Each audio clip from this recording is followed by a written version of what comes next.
নির্বাচনের দিন বা আগে গণভোটের সুপারিশ জুলাই সনদ বাস্তবায়নের নির্দেশনা জারি করবে সরকার।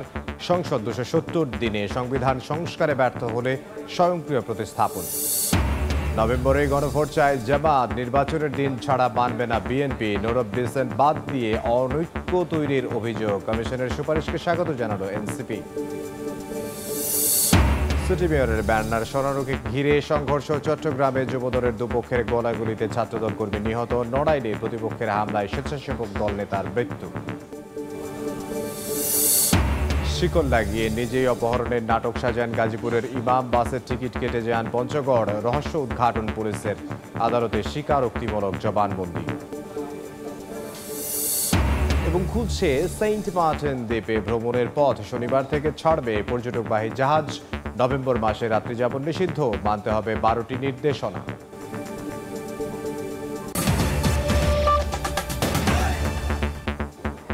বাংলার সময়ের সঙ্গে আছে আমি ইমদাদুল হক। জুলাই সনদ বাস্তবায়নে সংবিধান সংশ্লিষ্ট 48টি বিষয়ে নির্বাচনের দিন অথবা আগে গণভোট করার সুপারিশ করেছে জাতীয় ঐকমত্য কমিশন। দুপুরে প্রধান উপদেষ্টার কাছে সুপারিশমালা হস্তান্তরের পর ব্রিফিংয়ে কমিশনের সহসভাপতি আলী রিয়াজ জানান, আগামী সংসদ নিয়মিত কাজের পাশাপাশি প্রথম 270 দিন সংবিধান সংস্কার পরিষদ হিসেবেও কাজ করবে। এই সময়ের মধ্যে গণভোটে পাস হওয়া বিষয়গুলো সংবিধানে অন্তর্ভুক্ত করবে সংসদ। এতে ব্যর্থ হলে সংবিধানে স্বয়ংক্রিয়ভাবে যুক্ত হবে প্রস্তাবগুলো। নানা চড়াই উতরাইয়ের পর অবশেষে চূড়ান্ত হয়েছে জুলাই জাতীয় সনদ বাস্তবায়নের রূপরেখা। সোমবার দুপুরে যমুনায় প্রধান উপদেষ্টা ডক্টর মোহাম্মদ ইউনূসের কাছে সুপারিশ তুলে দেন জাতীয় ঐকমত্য কমিশনের সহসভাপতি অধ্যাপক আলী রিয়াজ। এ সময় গণতান্ত্রিক রূপান্তরের দীর্ঘ লড়াই সংগ্রামের ইতিহাস তুলে ধরেন ডক্টর মোহাম্মদ ইউনূস। গণ আকাঙ্ক্ষা বাস্তবায়নে জুলাই অভ্যুত্থানের প্রেক্ষাপট তুলে ধরে বলেন, এই সনদের মাধ্যমে অতীত থেকে মুক্তি পাবে বাংলার মানুষ। বাস্তবায়নের প্রক্রিয়াটা যদি আমরা সঠিকভাবে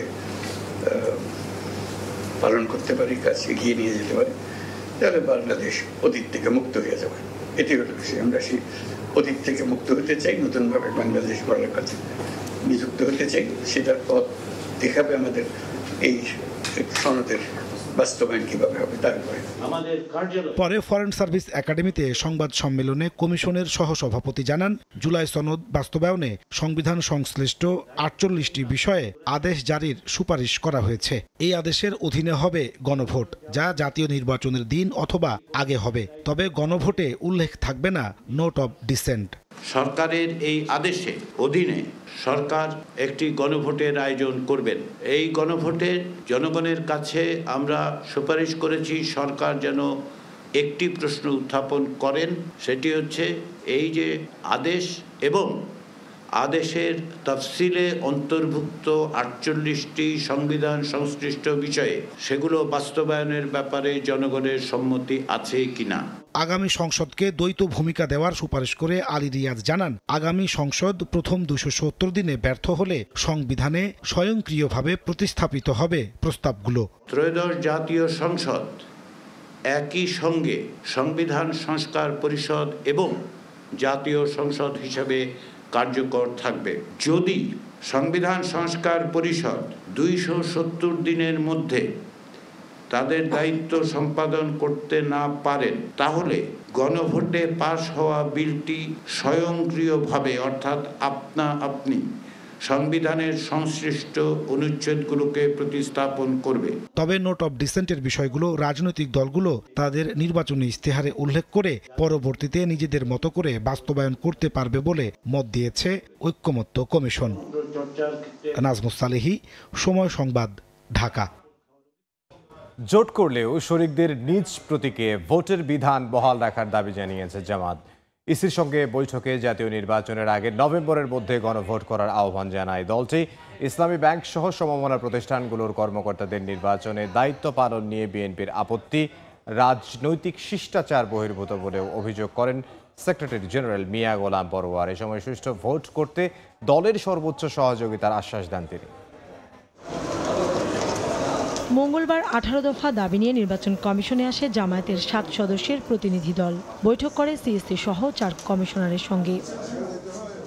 2 ঘন্টার বৈঠক শেষে দলটির সেক্রেটারি জেনারেল জানান, নভেম্বরে গণভোট এবং জোট করলেও শরিকদের নিজ প্রতীকে ভোটের বিধান বহাল রাখার দাবি জানায় জামায়াত। গণভোটকে জাতীয় নির্বাচনের আগে করতে হবে এবং সেটা আগামী নভেম্বরেই এই নির্বাচনটা সম্পন্ন করতে হবে। জুলাই জাতীয় সনদে যে সমস্ত বিদ্যমান রাষ্ট্র কাঠামোকে পরিবর্তন করে যে সংস্কারগুলোর ব্যাপারে আমরা ঐক্যমত হয়েছি, জাতিকে তো সেটা জানতে হবে, জানার পরেই না তারা হা না ভোট দেবে। তো সেটা যদি একই দিনে ভোট হয় তো ভোটাররা তো জানতে পারলো না। একটা কমিশনের সিদ্ধান্ত, উপদেষ্টা পরিষদের সিদ্ধান্ত সংশোধন হয়ে গেছে, তারপরে কি একজন উপদেষ্টা একটা দলের নেতার সাথে জেন্টেলম্যান এগ্রিমেন্ট করতে পারে সেটা সংশোধনের ব্যাপারে? আমরা এটার উপরে ঘোর আপত্তি দিয়েছি যে এটা কোনো ক্রমেই সংশোধন করা যাবে না। জামায়াতে ইসলামের সঙ্গে ইসলামী ব্যাংক সহ সমমনা প্রতিষ্ঠানের কোনো সম্পর্ক নেই দাবি করে মিয়া গোলাম পরোয়ার অভিযোগ করেন, কর্মকর্তাদের নির্বাচনের দায়িত্ব পালন নিয়ে বিএনপির আপত্তি রাজনৈতিক শিষ্টাচার বহির্ভূত। জামায়াত ইসলামী যে প্রতিষ্ঠানগুলোর কথা ওনারা বলেছেন, এর কোনো একটার মালিকানার সাথে জামায়াত ইসলামীর কোনো সম্পর্ক নাই। যারা বিএনপির বড় বড় নেতারা ব্যাংক চালান, প্রতিষ্ঠান চালান, হাসপাতাল চালান, একটা তালিকা আমরাও দিতে পারতাম, কিন্তু আমরা রাজনৈতিক শিষ্টাচারের কারণে আমরা এই কাউন্টারটাকে খুব ভালো মনে করি। এদিকে ঐক্যমত্য কমিশনের তুলে ধরা জুলাই সনদ বাস্তবায়নের রূপরেখাকে স্বাগত জানিয়েছে জামায়াত। সনদ বাস্তবায়নে গণভোটের বিকল্প নেই বলে মনে করেন দলটির নায়েবে আমির। জুলাই সনদে যে সমস্ত বিষয়কে সন্নিবেশিত করা হয়েছে আমরা মনে করি এগুলো বাস্তবায়ন করলে দেশ এবং জাতি উপকৃত হবে, আমরা এটাকে ওয়েলকাম করছি। কিন্তু গুরুত্বপূর্ণ বিষয় হচ্ছে এটার বাস্তবায়ন, এবং বাস্তবায়নের ক্ষেত্রে আমরা খুব সুস্পষ্ট বলেছি যে এটাকে গণভোটের মাধ্যমে জনগণের ম্যান্ডেট নিতে হবে। সুষ্ঠু ভোট করতে দলের সর্বোচ্চ সহযোগিতার আশ্বাস দিয়ে নির্বাচনের লেভেল প্লেইং নিশ্চিতের দাবি জানান নেতারা। আলাদাভাবে পূর্বান্বয় করতে হবে। কাউসারা চৌধুরী কুমু, সময় সংবাদ, ঢাকা। নির্বাচনের আগে গণভোট আয়োজনের কোনো সুযোগ নেই বলে সাফ জানালো বিএনপি। দলটির নেতারা বলছেন, জাতীয় নির্বাচনের দিনই আলাদা ব্যালটে গণভোট হতে হবে। সুপারিশ বহির্ভূত বিষয় অন্তর্ভুক্ত করে নোট অব ডিসেন্ট বাদ দিয়ে অনৈক্য তৈরি করেছে ঐক্যমত্য কমিশন। অটো পাসের মতো করে সংবিধান সংশোধন হতে পারে না বলেও জানান নেতারা। দীর্ঘ ৮ মাসের আলোচনা আর তর্ক বিতর্কের পর প্রধান উপদেষ্টার কাছে সুপারিশ জমা জাতীয় ঐকমত্য কমিশনের। গণভোটের সময়সহ বিভিন্ন বিষয়ে কথা বলেন বিএনপি নেতারা। গুলশানে বিএনপি কার্যালয়ে কূটনৈতিক কর্মসূচি শেষে দলের স্থায়ী কমিটির সদস্য আমির খসরু মাহমুদ চৌধুরী বলেন, জাতীয় নির্বাচনের আগে গণভোট আয়োজনের কোনো সুযোগ নেই। বিএনপির অবস্থান পরিবর্তন করবে না বলেও সাফ জানান তিনি। গণভোট আর নির্বাচন একই দিনে হবে, দুটো ব্যালটের মাধ্যমে। এটা দিনের আলোর মতো পরিষ্কার। নতুন করে এই সাবজেক্টকে সামনে আনার কোনো সুযোগ নাই। সেটা যেই বলুক, যারাই সেটা প্রতিবেদন দেখ, সেটা তাদের সমস্যা, এটা বিএনপির সমস্যা না। এই ব্যাপারে আলোচনার কোনো সুযোগ নাই। নির্বাচনের দিন দুইটা ব্যালটের মাধ্যমে গণভোট হবে। এদিকে সচিবালয়ে সংশোধিত আরপিও ইস্যুতে আইন উপদেষ্টার সঙ্গে বৈঠক করেন বিএনপির স্থায়ী কমিটির সদস্য সালাউদ্দিন আহমদ। পরে সাংবাদিকদের জানান, পরীক্ষায় অটো পাসের মতো করে সংবিধান সংশোধন হতে পারে না। সুপারিশ বহির্ভূত বিষয় অন্তর্ভুক্ত ও নোট অফ ডিসেন্ট বাদ দিয়ে অনৈক্য তৈরি করছে জাতীয় ঐকমত্য কমিশন। তারা জাতীয় ঐকমত্য প্রতিষ্ঠার বদলে জাতীয় অনৈক্য প্রতিষ্ঠার একটা প্রচেষ্টা গ্রহণ করেছে। আমার মনে হয় যা কিছু প্রস্তাব ওখানে দেয়া হয়েছে, আপনারা যদি সেটা দেখেন তাহলে আপনারা দেখবেন যে জুলাই জাতীয় সনদ যেটা আমরা স্বাক্ষর করেছি, সেই স্বাক্ষরিত সনদের বহির্ভূত পরামর্শ বা সুপারিশ বহির্ভূত অনেক আদেশের যে সংযুক্তি, সেটা সংযুক্ত করা হয়েছে। বিস্ময়করভাবে আজকে যে সংযুক্তিগুলো দেয়া হলো সুপারিশমালার সাথে, সেখানে এই নোট অফ ডিসেন্টের কোনো উল্লেখ নাই। আইনি ও সাংবিধানিক ভিত্তি বিবেচনায় সরকার একটি সিদ্ধান্তে আসবে বলে প্রত্যাশা বিএনপির। মুরসালিন হক জুনায়েদ, সময় সংবাদ, ঢাকা। জুলাই জাতীয় সনদ বাস্তবায়নের সুপারিশকে স্বাগত জানালেও ভাষাগত জটিলতা দেখছে এনসিপি। এ কারণে পর্যালোচনা করে আগামীকালের মধ্যে সই করার ব্যাপারে সিদ্ধান্ত নেবে দলটি। রাজশাহীতে সাংবাদিকদের এ কথা জানান এনসিপির উত্তরাঞ্চলের মুখ্য সংগঠক সার্জিস আলম। দলটির আহ্বায়ক নাহিদ ইসলাম বলেন, জুলাই সনদ বাস্তবায়নের আদেশে সই করতে হবে প্রধান উপদেষ্টাকে। রাষ্ট্রপতি সই করলে তা সংবিধানের সঙ্গে সাংঘর্ষিক হবে।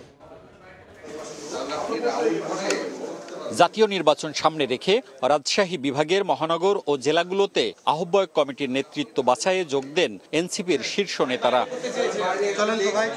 মঙ্গলবার বিকেলে নগরীর পর্যটন মোটেলে জুলাই সনদ নিয়ে গণমাধ্যমে কথা বলেন এনসিপির উত্তরাঞ্চলের মুখ্য সংগঠক সার্জিস আলম। গণভোটের বিষয়টিকে স্বাগত জানালেও বেশ কিছু বিষয় নিয়ে ভাষাগত অস্পষ্টতা রয়েছে বলে জানান তিনি।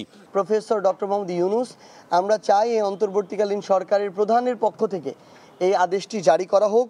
এখানে গণভোটের যে বিষয়টি যেটি বলা হয়েছে যে নির্বাচনের পূর্বে সুপারিশ করা হয়েছে, আমরা এনসিপি আমাদের জায়গা থেকে এই বিষয়টিকে পজিটিভভাবে দেখি। আমরা পুরোটা পড়ে যেটা দেখেছি, বেশ কিছু বিষয় আমাদের নিজেদের বুঝতে ভাষাগত অস্পষ্টতা আছে। আমরা এই বিষয়গুলো তাদের কাছে থেকে ক্লিয়ার হওয়ার চেষ্টা করব এবং যদি আমরা এখন পর্যন্ত যে সন্তোষজনক অবস্থান সেটা যদি ওই ভাষাগত অবস্থানে আমরা পাই, তাহলে আমরা খুব দ্রুত সিদ্ধান্ত নিয়ে 2-3 দিনের মধ্যে আমরা জানাবো যে কবে আমরা এটা স্বাক্ষরের দিকে যেতে পারি। এর আগে দুপুরে দলটির আহ্বায়ক নাহিদ ইসলাম বলেন, জুলাই সনদ বাস্তবায়নের আদেশে রাষ্ট্রপতি নয়, প্রধান উপদেষ্টাকে সই করতে হবে। বিদ্যমান সংবিধানের অধীনে এই ধরনের সাংবিধানিক আদেশ দেওয়ার কোনো সুযোগ নাই এবং এই ধরনের সাংবিধানিক আদেশ বর্তমান যে প্রেসিডেন্ট আছেন চুপ্পু, তিনি কখনো এটা দিতে পারেন না। তার দেওয়াটা বৈধ হবে না, জনগণের কাছে বিশ্বাসযোগ্য, গ্রহণযোগ্য হবে না। ফলে ডক্টর মোহাম্মদ ইউনূস জুলাই গণ অভ্যুত্থানের বৈধতার জায়গা থেকে এই আদেশটি জারি করবেন। সংস্কারের বিপক্ষে কেউ দাঁড়ায় বা ইতিহাসে দায়ভার রয়েছে এমন রাজনৈতিক দলের সঙ্গে এনসিপির জোট হওয়ার সম্ভাবনা নেই বলেও জানান নাহিদ ইসলাম। আমরা মনে করি না তারা গণতন্ত্রের পক্ষের কোনো দল। মওদুদ রানা, সময় সংবাদ, রাজশাহী। বাংলার সময় আরো থাকছে। গাটারে ফাটল ধরে মারাত্মক ঝুঁকিতে সেতু, যে কোনো সময় ধসে ঘটতে পারে প্রাণহানি, বন্ধ হওয়ার শঙ্কা ঢাকা বরিশাল মহাসড়কের যোগাযোগ ব্যবস্থা। সিটি মেয়রের ব্যানার সরানোকে ঘিরে সংঘর্ষে চট্টগ্রামে যুবদলের দুপক্ষের গলাগুলিতে এক ছাত্রদল কর্মী নিহত হয়েছেন। তবে সিটি মেয়রের দাবি, হামলাকারীরা আওয়ামী লীগ ও যুবলীগের সঙ্গে জড়িত। এদিকে নড়াইলে প্রতিপক্ষের হামলায় স্বেচ্ছাসেবক দলের নেতার মৃত্যু হয়েছে।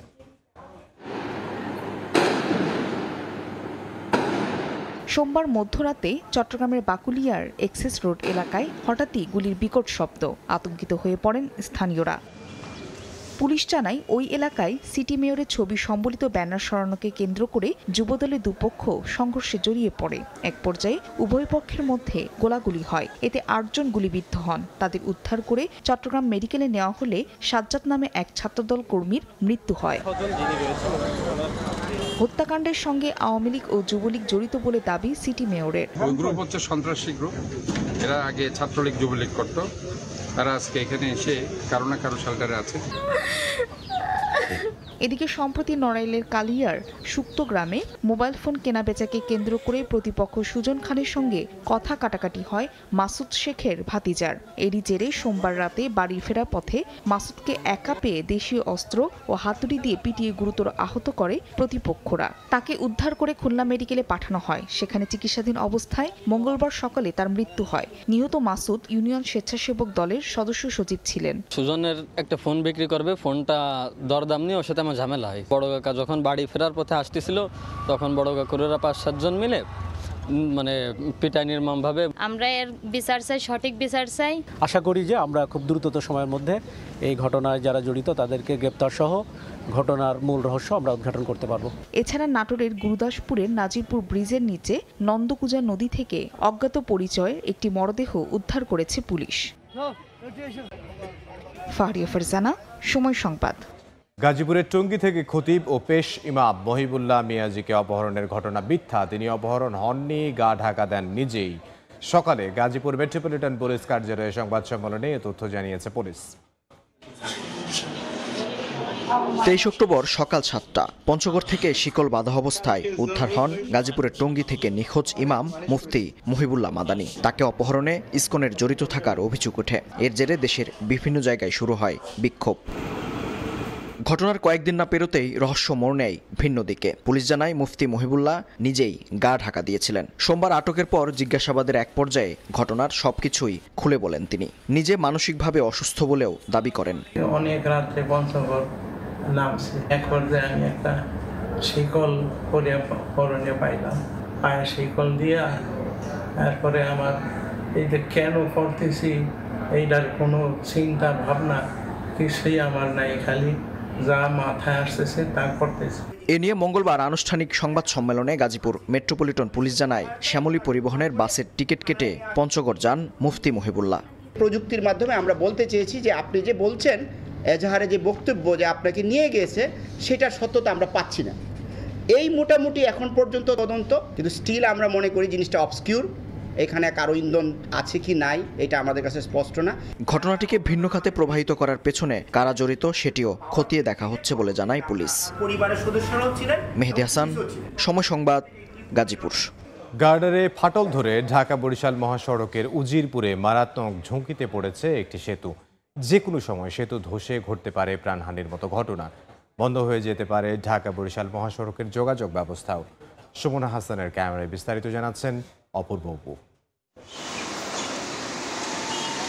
সেতুর নিচে 3টি গার্ডারের মধ্যে 2টিতেই দেখা দিয়েছে ফাটল। এতে ঝুঁকিতে পড়েছে ঢাকা বরিশাল মহাসড়কের উজিরপুরের বামরাইল বাজারের খালের উপর সেতুটি। প্রায় 800 বালুর বস্তা দিয়ে সেতুটি রক্ষার চেষ্টায় সড়ক বিভাগ, পাশাপাশি টাঙানো হয়েছে সতর্কতামূলক সাইনবোর্ড। সেতুটি দিয়ে সর্বোচ্চ 5 টন পণ্যবাহী যান চলাচলের অনুমতি থাকলেও 20 থেকে 22 টনের গাড়ি চলে বলে অভিযোগ করেছে স্থানীয়রা। এতে নাজুক সেতুটি আরও ঝুঁকিতে পড়েছে।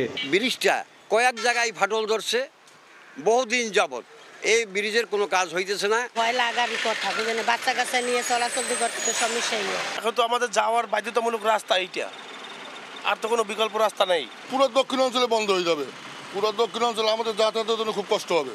সড়ক ও জনপথ বিভাগ বলছে সেতুটির সমস্যার স্থায়ী সমাধানে আরও সময় লাগবে। পার্মানেন্ট স্ট্রাকচার করার জন্য ইতিমধ্যে আমরা ওটা সয়েল টেস্ট এবং আনুষঙ্গিক যে বিষয়াদি থাকে একটা ডিজাইন পাওয়ার জন্য সড়ক ভবনে পাঠিয়েছি। অথবা এখানে 6 লেন ব্রিজ হবে। 65 বছরের পুরানো 80 ফুট লম্বা 40 ফুট চওড়া সেতুটি দ্রুত সংস্কার না হলে যে কোনো সময় ঢাকার সঙ্গে বিচ্ছিন্ন হয়ে যেতে পারে বরিশাল বিভাগের 4 জেলার সড়ক যোগাযোগ। অপূর্ব অপু, সময় সংবাদ, বরিশাল। বাংলার সময় আরও থাকছে। 1.5 মাসেও সন্ধান মেলেনি ঠাকুরগাঁওয়ের 3 মাদ্রাসা ছাত্রীর। মামলা করলেও মিলছে না খোঁজ। উদ্ধারে মাঠে ডিবি সহ বিভিন্ন বাহিনী। চট্টগ্রামের সাগরিকা স্টেডিয়াম সংলগ্ন রেল গেইটে মালবাহী ট্রেনের সঙ্গে ট্রাকের সংঘর্ষে 1 জন নিহত হয়েছেন। দুর্ঘটনায় ইঞ্জিন সহ মালবাহী ট্রেনের একটি কন্টেইনার উল্টে গেছে। এতে পণ্যবাহী ট্রেন চলাচল বন্ধ রয়েছে, চলছে উদ্ধার কাজ। বিস্তারিত জানাচ্ছেন পার্থপ্রতিম বিশ্বাস। 31টি কন্টেইনার নিয়ে চট্টগ্রাম থেকে ভোররাত 4টার দিকে ঢাকার উদ্দেশ্যে ছাড়ে ট্রেনটি। সাগরিকা স্টেডিয়াম সংলগ্ন রেলগেট এলাকায় সংঘর্ষ হয় একটি ট্রাকের সঙ্গে। এ সময় রেলগেটে থাকা এক ব্যক্তি দুর্ঘটনা কবলিত ট্রাকের চালের নিচে চাপা পড়েন। তাকে উদ্ধার করে চট্টগ্রাম মেডিকেলে নেওয়া হলে চিকিৎসক মৃত ঘোষণা করেন। এখানে গেট ফালানো হয় নাই, আমি ক্লিয়ার দেখছি 2 জন লোক, ওরা 2 জন ড্রাইভার। আমার বাইক নিয়ে ব্রিজ রেল লাইন পারে চলে গেছি। এর ভিতরে গেট বলতে ট্রাক আর রেল লাইন দুটোটা একসাথে। ঘটনাস্থলে গেট ব্যারিয়ার ভাঙা অবস্থায় দেখা গেছে। গেটম্যানের দাবি গেট ব্যারিয়ার ফেলা হয়েছিল। যদিও অভিযোগ উঠেছে নিহত ব্যক্তি এলাকার নিরাপত্তা রক্ষী, তাকে দায়িত্বে রেখে গিয়েছিলেন গেটম্যান। রেলটা আসতেছিল, উনি গেট ফালাইছে, আমিও বাইরে আমি দেখতেছি উনি ফালাইছে, আমি ওই পাশে চলে গেছি। যাওয়ার পরে দেখতেছি যে হঠাৎ করে একটা গাড়ি খুবই স্পিড আসতেছে, চালর গাড়ি আসার পরে এটা কন্ট্রোল আমি তো ওই পাশে, এই পাশ থেকে তো আমি এটা করতে পারতেছি না, যেহেতু আমার ইঞ্জিন ঢুকে গেছে অলরেডি। এটা এসে আমার গাড়িটাকে করছে। রেলওয়ের কর্মকর্তারা বলছেন ট্রাকের চালক সিগন্যাল না মানার কারণে ঘটেছে এই দুর্ঘটনা। তবে কারো গাফিলতি আছে কিনা তার তদন্ত হচ্ছে। ট্রাক ড্রাইভার যে উনি সিগন্যালটা ফলো করেনি, কিন্তু রেল লাইনের কাছাকাছি যখন আসে এমনিতেই তার তো আসলে স্লো করা উচিত। আর দেখতে পাচ্ছেন যে গেট ব্যারিয়ারটা ভেঙে ফেলেছে। এটা হচ্ছে আপাত দৃষ্টিতে মূল কারণ, প্রত্যক্ষদর্শীরা আছে বলতেছেন। তারপর পুরোপুরি তদন্তের পরে এটা আমরা একদম চূড়ান্তভাবে রিপোর্টে এটা উল্লেখ করব। এ ঘটনায় 4 সদস্যের তদন্ত কমিটি গঠন করেছে রেলওয়ে। পার্থপ্রতিম বিশ্বাস, সময় সংবাদ, চট্টগ্রাম। নিখোঁজের 1.5 মাসেও সন্ধান মেলেনি ঠাকুরগাঁওয়ের 3 মাদ্রাসা ছাত্রীর। অভিভাবকরা থানায় মামলা করে প্রশাসনের দ্বারে দ্বারে ঘুরলেও মিলছে না কোনো সমাধান। তবে প্রশাসন বলছে শিক্ষার্থীদের উদ্ধারে মাঠে নেমেছে বেশ কয়েকটি সংস্থা। গেল 9 সেপ্টেম্বর মধ্যরাতে ঠাকুরগাঁও সদর উপজেলার শালন্দর মাদ্রাসা পাড়ার আয়েশা সিদ্দিকা মাদ্রাসা থেকে পালিয়ে বের হয়ে যায় জান্নাতুল ফেরদৌস তামান্না, আয়েশা সিদ্দিকা হাসি ও জুই নামে 3 ছাত্রী। অভিভাবকদের দাবি, মাদ্রাসা থেকে বেরিয়ে জেলা শহর পেরিয়ে রোড স্টেশনের দিকে যায় তারা। রাত গভীর হওয়ায় ঠাকুরগাঁও রোড আবাসিক হোটেলে গিয়ে ওঠেন 3 ছাত্রী। এই সময় দায়িত্বে থাকা হোটেলের ম্যানেজার প্রশাসনকে না জানিয়ে কয়েক ঘন্টা রেখে তাদের বের করে দেন। সিসিটিভির ফুটেজেও সেটির প্রমাণ মিলেছে। 3 ছাত্রী নিখোঁজের পরের দিন মাদ্রাসার শিক্ষক ও আবাসিক হোটেলের ম্যানেজার সহ 4 জনের নাম উল্লেখ করে সদর থানায় মামলা করেন নিখোঁজ এক ছাত্রীর বাবা। তারপরেও সন্তানদের খুঁজে না পেয়ে প্রশাসনের দ্বারে দ্বারে হন্য হয়ে ঘুরছেন অভিভাবকরা। সঠিকভাবে এগুলো তদন্ত করা হয়নি বিধায় এখনো মামলাটা ঝুলে আছে। আমার মেয়ে গভীর রাতে ওদের কূটনৈতিক কারণে যেভাবে হোক আমার মেয়েটা চলে গেছে। আমাদের বাচ্চাগুলো স্টোর রুমে রাখা হয়েছিল, সেখান থেকে বাচ্চাগুলো নিখোঁজ হয়েছে। তবে দায়সারা জবাব মাদ্রাসা ও আবাসিক হোটেল কর্তৃপক্ষের। গ্রিলের সাথে বাদে জালটা ঝুলাই দিয়ে এদিক দিয়ে নামছে, নামে এইভাবে গেছে। তখন গ্রিল দেখা কিভাবে বলে? গ্রিল এটা পরে লাগানো হয়েছে। নাম ঠিকানা সবকিছু এন্ট্রি করে ওনাদেরকে নিয়ে 3 নাম্বার রুম দিয়েছি। 3 নাম্বার রুম দেওয়ার পরে ওরা যখন এন্ট্রি করে তখনই বলেছে, সবার সামনে বলছে যে আমরা 4টার দিকে বের হব। 3 ছাত্রীর সন্ধানে তদন্ত চলছে জানিয়ে গাফলতির অভিযোগ খতিয়ে দেখে দ্রুত ব্যবস্থা নেওয়ার আশ্বাস প্রশাসনের। আমাদের ডিএমপি, তারপরে ঢাকা জেলা পুলিশের ডিবি টিম যারা আছেন তাদের সহযোগিতা নিচ্ছে এবং তাদের বক্তব্য হচ্ছে যে পথে আমরা এগোচ্ছি এটাই সঠিক পথ। 3টা বাচ্চা যে হারিয়ে গেল, তাদেরকে আসলে আমাদের দায়িত্ব যে তাদেরকে খুব দ্রুত উদ্ধার করে তাদের পিতামাতার কাছে ফিরিয়ে দেয়া। নিখোঁজ হওয়া ছাত্রীরা হলো দিনাজপুরের বীরগঞ্জ উপজেলার মুরারিপুর গ্রামের শাহজালালের মেয়ে জুই, একই উপজেলার জাহাঙ্গীর আলমের মেয়ে জান্নাতুল ফেরদৌস তামান্না এবং ঠাকুরগাঁও সদর উপজেলার গোবিন্দনগর এলাকার রবিউলের মেয়ে আয়শা সিদ্দিকা হাসি। সময় সংবাদ, ঠাকুরগাঁও। গোপালগঞ্জে আলাদা সড়ক দুর্ঘটনায় 2 জন নিহত হয়েছেন, আহত হয়েছেন 3 যাত্রী। সকালে সদর উপজেলার চরপাথালিয়া এলাকায় রাস্তার পাশে দাঁড়িয়েছিল একটি ট্রাক। খুলনাগামী আরেকটি ট্রাক দাঁড়িয়ে থাকা ট্রাকের পেছনে ধাক্কা দিলে হেলপার আহত হন। পরে তাকে উদ্ধার করে জেনারেল হাসপাতালে নিয়ে গেলে চিকিৎসক মৃত ঘোষণা করেন। অন্যদিকে টুঙ্গিপাড়া উপজেলার রামচন্দ্রপুর এলাকায় রাস্তা পার হচ্ছিলেন আলমগীর নামে স্থানীয় এক বাসিন্দা। এ সময় পিরোজপুর থেকে ছেড়ে আসা ঢাকাগামী ওয়েলকাম পরিবহনের একটি বাস তাকে চাপা দিলে ঘটনাস্থলেই নিহত হন। খুলনায় জোড়াখুনের মামলার 7 আসামিকে মৃত্যুদণ্ডাদেশ দিয়েছেন আদালত। বিকেলে জেলার অতিরিক্ত দায়রা আদালতের বিচারক সুমি আহমেদ এ রায় দেন। মামলার বিবরণে জানা যায় 2009 সালের 3 জানুয়ারি দৌলতপুর শাহপাড়া এলাকায় পারভেজ হাওলাদার ও সুপর্ণা শাহকে ধারালো অস্ত্র দিয়ে কুপিয়ে ও গুলি করে হত্যা করে সন্ত্রাসীরা। পরদিন নিহত পারভেজ হাওলাদারের বাবা 7 জনকে আসামি করে মামলা করেন। তদন্ত শেষে 7 জনকে অভিযুক্ত করে আদালতে চার্জশিট দাখিল করেন মামলার তদন্তকারী কর্মকর্তা। দীর্ঘ বিচারিক প্রক্রিয়া শেষে মামলার 7 আসামিকে মৃত্যুদণ্ডাদেশ দেন আদালত। রায়ের সময় আদালতে 4 আসামি উপস্থিত থাকলেও 3 জন এখনো পলাতক রয়েছে। জেলার দাবিতে ভৈরবে রেলপথ অবরোধকালে ট্রেনে পাথর নিক্ষেপের ঘটনায় অজ্ঞাত 150 জনকে আসামি করে মামলা করেছে স্টেশন মাস্টার। গ্রেফতার করা হয়েছে 3 জনকে। সোমবার রাতে ভৈরব স্টেশন থানায় মামলাটি করেন station master Mohammad Yusuf. Railway police জানায়, সোমবার সকালে ভৈরব জেলার দাবিতে ট্রেন পথ অবরোধ করে আন্দোলনকারীরা এ সময় বিক্ষুব্ধরা উপকূল এক্সপ্রেস ট্রেনে পাথর নিক্ষেপ করে। এতে ট্রেনের গ্লাস ও ইঞ্জিনের ক্ষতির অভিযোগ এনে 150 জনকে আসামি করে মামলা করা হয়েছে। পরে রাতে স্টেশন এলাকায় অভিযান চালিয়ে 3 জনকে গ্রেফতার করা হয়। গাজীপুরে কারখানা বন্ধের প্রতিবাদে ঢাকা ময়মনসিংহ মহাসড়ক অবরোধ করে বিক্ষোভ করেছেন শ্রমিকরা। পুলিশ জানায়, শ্রীপুরের তেরিহাটি ইউনিয়নের এ ইয়ার্ন ডাইং লিমিটেড কারখানায় কর্মবিরতি সহ বকেয়া বেতনের দাবিতে বিক্ষোভ করে আসছিলেন শ্রমিকরা। এ সময় কারখানার বিভিন্ন ফ্লোরে ভাঙচুর করেন তারা। রোববার বকেয়া বেতন পরিশোধ না করে কারখানা অনির্দিষ্টকালের জন্য বন্ধ ঘোষণা করে কর্তৃপক্ষ। এর প্রতিবাদে ঢাকা ময়মনসিংহ মহাসড়ক অবরোধ করে বিক্ষোভ করেন শ্রমিকরা। রাজশাহী বিশ্ববিদ্যালয়ের সুইমিং পুলে ডুবে শিক্ষার্থী সাইমা হোসাইনের মৃত্যুর প্রতিবাদে উপাচার্যের বাসভবনের সামনে বিক্ষোভ করেছেন শিক্ষার্থীরা। সকালে দ্বিতীয় দিনের মতো শুরু হয় বিক্ষোভ কর্মসূচি। শুরুতে বিক্ষোভ মিছিল নিয়ে প্যারিস রোডে জড়ো হন সমাজ বিজ্ঞান বিভাগের শিক্ষার্থীরা। এরপর অবস্থান নিয়ে উপাচার্যের বাসভবনের সামনে বিক্ষোভ শুরু করেন। এ সময় তারা সুইমিং পুল ও বিশ্ববিদ্যালয় মেডিকেলের অব্যবস্থাপনার কারণে সাইমার মৃত্যু হয়েছে বলে অভিযোগ করেন তারা। এদিকে সাইবার মৃত্যুতে কারো কোনো অবহেলা আছে কিনা তা তদন্ত করে চলছে বলে জানিয়েছে বিশ্ববিদ্যালয় প্রশাসন। হবিগঞ্জ সদর হাসপাতালে 9 দালালকে গ্রেফতার করা হয়েছে। দুপুরে র্যাব 9-এর একটি দল হাসপাতালে অভিযান চালিয়ে 9 জনকে গ্রেফতার করে। পরে প্রত্যেককে 15 দিনের কারাদণ্ড দেন নির্বাহী ম্যাজিস্ট্রেট। এ সময় তিনি জানান, দীর্ঘদিন ধরে হাসপাতালে দালাল চক্রের খপ্পরে পড়ে অনেকে নিঃস্ব হয়েছেন। তারা সরকারি হাসপাতাল থেকে রোগীকে বিভিন্ন বেসরকারি হাসপাতালে পাঠাতেন।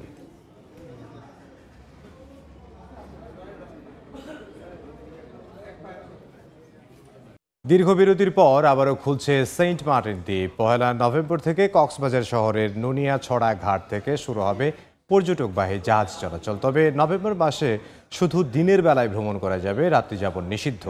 আর দ্বীপের পরিবেশ সুরক্ষায় পর্যটকদের মানতে হবে 12টি নির্দেশনা। মোহাম্মদ ফরাজের ক্যামেরায় বিস্তারিত জানাচ্ছেন সুজাউদ্দিন রুবেল। দীর্ঘ অপেক্ষার পর আবারও খুলছে সেন্ট মার্টিন দ্বীপে ভ্রমণের পথ। 1 নভেম্বর থেকে কক্সবাজার শহরের নুনিয়াছড়া ঘাট থেকে সেন্ট মার্টিনের উদ্দেশ্যে চলাচল করবে পর্যটকবাহী জাহাজ। তবে নভেম্বর মাসে পর্যটকরা শুধু দিনের বেলায় ভ্রমণ করতে পারবেন, রাত্রি যাপন সম্পূর্ণ নিষিদ্ধ। ডিসেম্বর ও জানুয়ারিতে প্রতিদিন গড়ে 2000 পর্যটক সেন্ট মার্টিনে রাত্রি যাপনের সুযোগ পাবেন। আর ফেব্রুয়ারি মাসে দ্বীপে পর্যটক যাতায়াত সম্পূর্ণভাবে বন্ধ থাকবে। তবে ভ্রমণে পর্যটকদের মানতে হবে 12টি নির্দেশনা। এমন সিদ্ধান্তে পর্যটন ব্যবসায়ীরা বলছেন, সেন্ট মার্টিন নিয়ে ছিনিমিনি খেলা খুবই দুঃখজনক। সঠিক পরিকল্পনা না থাকলে এই শিল্প বড় ক্ষতির মুখে পড়বে। 6 এবং 9 ঘন্টা লাগে প্রায় প্রতিটি জাহাজ।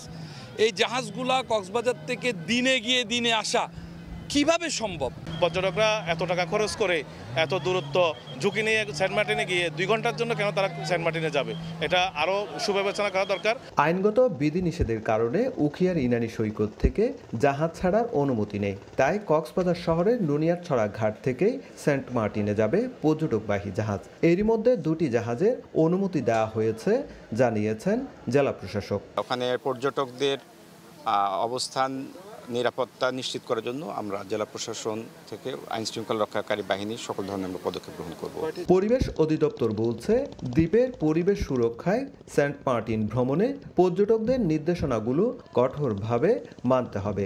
আমরা পরিবেশ অধিদপ্তর থেকে প্রথমবার সিঙ্গেল ইউজ প্লাস্টিক নিয়ে যাতে উঠতে না পারে সেই সময় আমরা নজরদারি করছি এবং আমরা প্লাস্টিক নিয়ে তাদেরকে আমরা কাপড়ের ব্যাগ দিচ্ছি। পর্যটন ও পরিবেশের ভারসাম্য রক্ষায় এখন সবচেয়ে বড় চ্যালেঞ্জ। তবেই টিকে থাকবে সেন্ট মার্টিন দ্বীপ, বলছেন সংশ্লিষ্টরা। সুজাউদ্দিন রুবেল, সময় সংবাদ, কক্সবাজার। বাংলার সময়ের শীর্ষ সংবাদগুলো জানিয়ে দিচ্ছে আরও একবার। নির্বাচনের দিন বা আগে গণভোটের সুপারিশ, জুলাই সনদ বাস্তবায়নের নির্দেশনা জারি করবে সরকার। সংসদ 270 দিনের সংবিধান সংস্কারে ব্যর্থ হলে স্বয়ংক্রিয় প্রতিস্থাপন। নভেম্বরে গণভোট চায় জামাত, নির্বাচনের দিন ছাড়া মানবে না বিএনপি। নোট অফ ডিসেন্ট বাদ দিয়ে অনৈক্য তৈরির অভিযোগ, কমিশনের সুপারিশকে স্বাগত জানালো এনসিপি।